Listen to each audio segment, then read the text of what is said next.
No amendment नहीं दिया। श्री सौगत राय, बैठिए बैठिए बैठिए। सदन में अगर 300 सदस्य रहेंगे तो 10 घंटे चर्चा कराऊंगा। माननीय अध्यक्ष जी, एक मिनट मान्य, एक मिनट 10 घंटे चर्चा करा दूंगा सदन में 300 सदस्य रहेंगे तो। प्रेजेंट करो सदस्यों को, उपस्थिति करो। सभी दल अपने अपने तय करके बताना मुझे चेंबर में।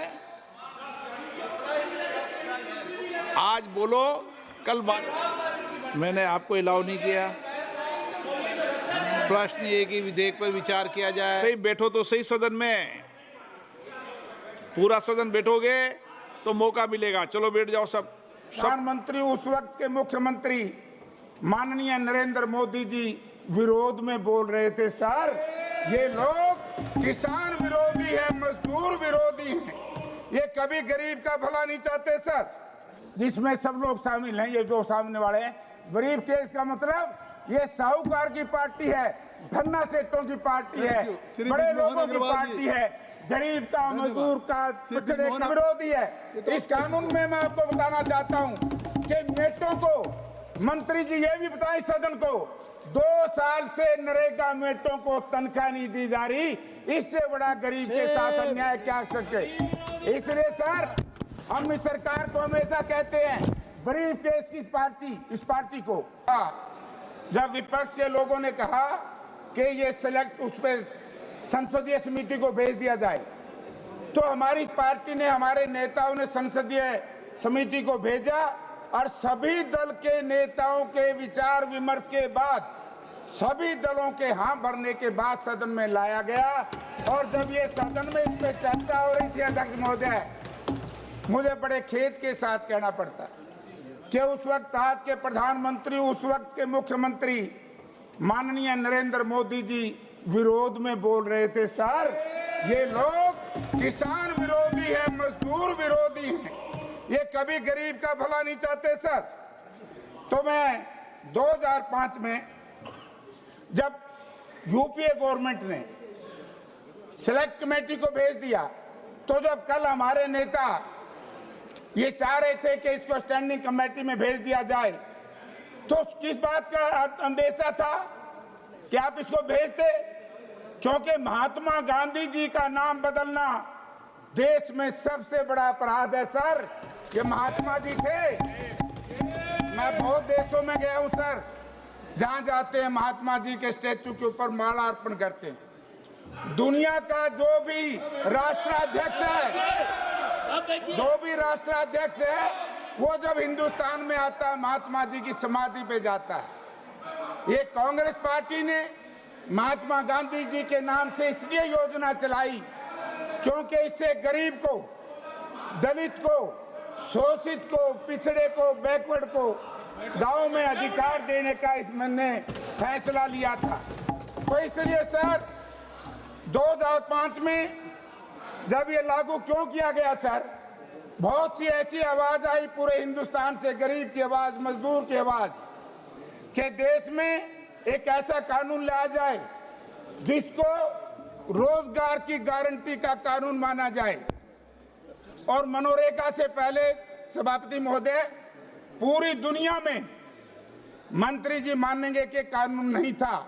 आज भी जिन देशों में कानून है ये, उनमें पूर्ण रूप से लागू नहीं है, जैसे भारतवर्ष में लागू किया था यूपीए गवर्नमेंट ने। लेकिन मंशा खराब है सर सरकार की।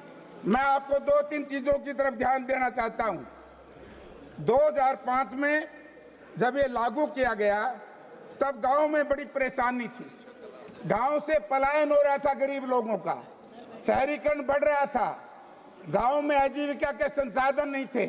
और जब खेती में मशीनरी का उपयोग बढ़ता गया, जो गरीब आदमी है गांव में, दलित है, शोषित है, पीड़ित है, पिछड़ा है, उनको रोजगार नहीं था, तो उसको रोजगार की गारंटी का कानून बनाया।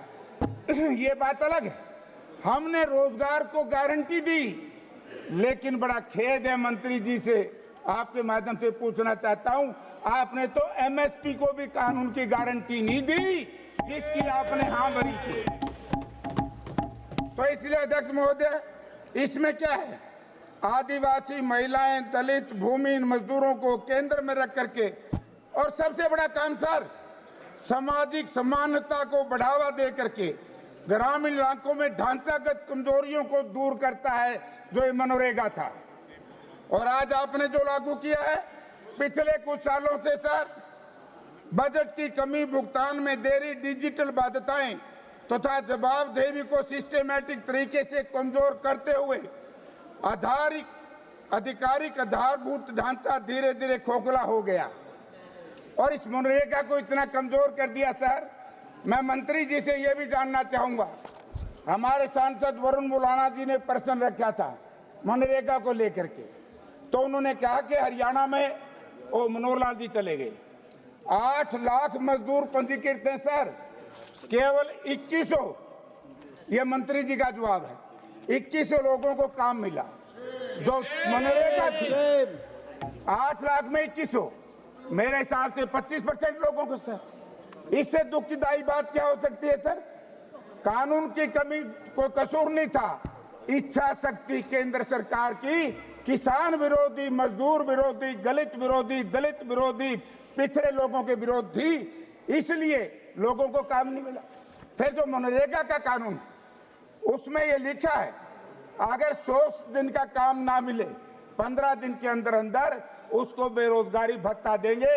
मैं मंत्री जी से जानना चाहूंगा, सुनो ना, वो आ गया है, जो बेरोजगारी भत्ता जिन 6 लाख लोगों को काम नहीं मिला, हरियाणा सरकार ने, केंद्र सरकार ने उनको बेरोजगारी भत्ता कितना दिया, ये भी आप मंत्री जी बताएं, हम इसको भी आपसे सुनना चाहते हैं।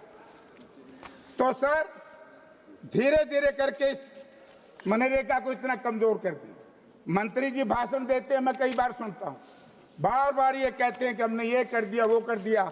मैं एक ही प्रश्न आपसे पूछना चाहूंगा, जब देश में 2006 में कुल 200 जिलों में था और 2 वर्ष के अंदर अंदर इतनी इच्छा शक्ति थी कांग्रेस पार्टी की, गरीब के प्रति पूरे हिंदुस्तान में लागू किया गया, और जब पूरे हिंदुस्तान में लागू हुआ, माननीय प्रधानमंत्री नरेंद्र मोदी जी ने, जो देश के प्रधानमंत्री हैं सर, आज इस कानून को लेकर के केवल महात्मा गांधी से है तो परेशानी है, या गांधी नाम से परेशानी है, या क्या जाने, वो तो ये बताएंगे। महात्मा गांधी जी का नाम बदलने की आवश्यकता नहीं थी। अगर मंत्री जी 100-125 दिन आपने करने थे तो इसमें भी ला सकते थे, लेकिन मैं मंत्री जी का ध्यान दिलाना चाहता हूं, धारा 5 के तहत रोजगार के दिनों की संख्या में वृद्धि, रोजगार की दिनों की संख्या में वृद्धि, मनरेगा में 100 दिनों के रोजगार को गारंटी को बढ़ाकर 125 दिन का प्रस्ताव है। ठीक है सर। हालांकि अपनी 2024 की रिपोर्ट में स्थायी समिति ने इसे बढ़ाकर 150 दिन करने की सिफारिश की थी। आपने तो अपनी स्टैंडिंग कमेटी की रिपोर्ट को भी स्वीकार नहीं किया। मैं अच्छा मानता अगर आप 150 दिन करते तो, इससे बुरी बात क्या हो सकती है। हालांकि एक्ट के तहत अनुमानित कामों की संख्या बढ़ाकर 266 होने का वाला दिया गया था।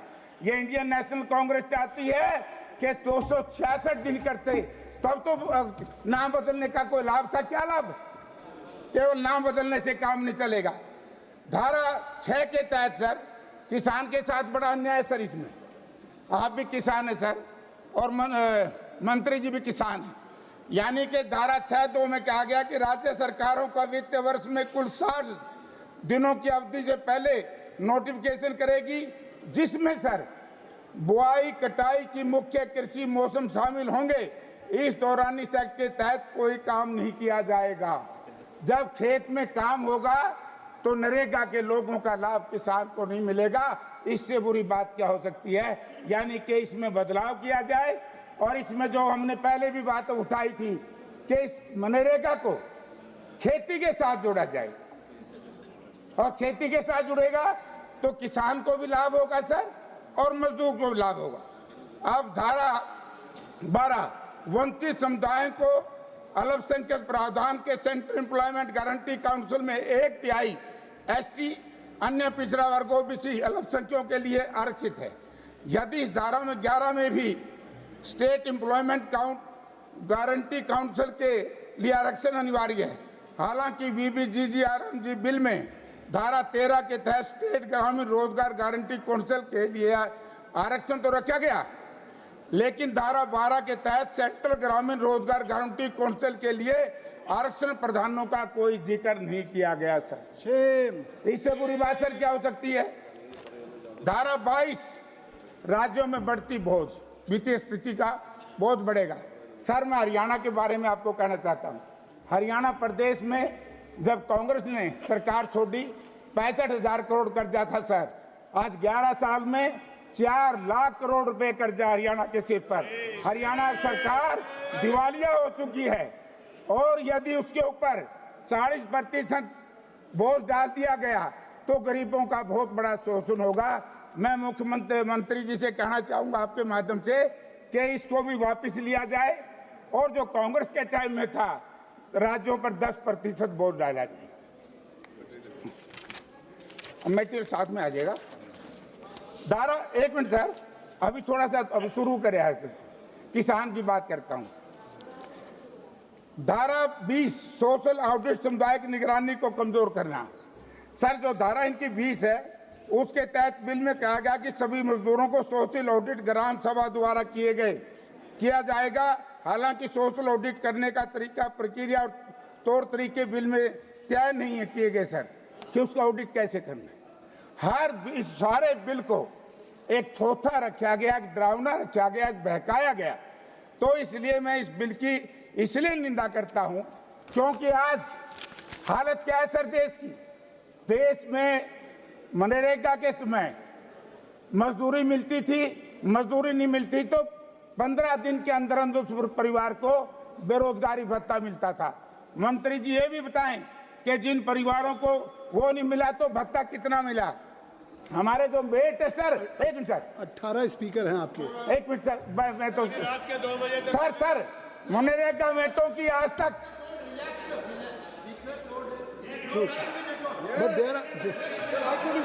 केसी Venugopal ji, there are 18 speakers from your party. Sir मैं बड़ा टाइम ले लूंगा सर। ये सरकार गरीब विरोधी है, दलित विरोधी है। इस कानून में मैं आपको बताना चाहता हूं कि मेटों को, मंत्री जी ये भी बताएं सदन को, 2 साल से नरेगा मेटों को तनख्वाह नहीं दी जा रही। इससे बड़ा गरीब के साथ अन्याय क्या हो सके। इसलिए सर हम इस सरकार को हमेशा कहते हैं गरीब के इस पार्टी को जिसमें सब लोग शामिल हैं, ये जो सामने वाले हैं, गरीब केस का मतलब ये साहूकार की पार्टी है, धन्ना सेठों की पार्टी है, बड़े लोगों की पार्टी है। गरीब का, मजदूर का, पिछड़े का, अल्पसंख्यक का, किसान का इस सरकार से कोई लेना देना नहीं है। और ना इस सरकार उनके हित में, इस गरीबों के हित इनके यहाँ सुरक्षित रह सकते। इस करता हूं और महात्मा गांधी जी का नाम बदलने का जो षड्यंत्र रचा गया है, एक योजना नहीं सर, अगर आप इसमें देखोगे सभी योजनाओं के नाम बदल दिए। इंदिरा आवास योजना का नाम बदल करके प्रधानमंत्री आवास योजना। क्या नाम बदलने से कोई लाभ हो सकता है? क्या नाम बदलने से अर्थव्यवस्था ठीक हो सकती है? अर्थव्यवस्था को आपने बिल्कुल बर्बाद कर दिया है। रोजगारी चरम सीमा पर है, महंगाई चरम सीमा पर है। इसलिए मैं इसका पुरजोर विरोध करता हूं। ब्रिजमोहन जी, गांधी जी भी राम का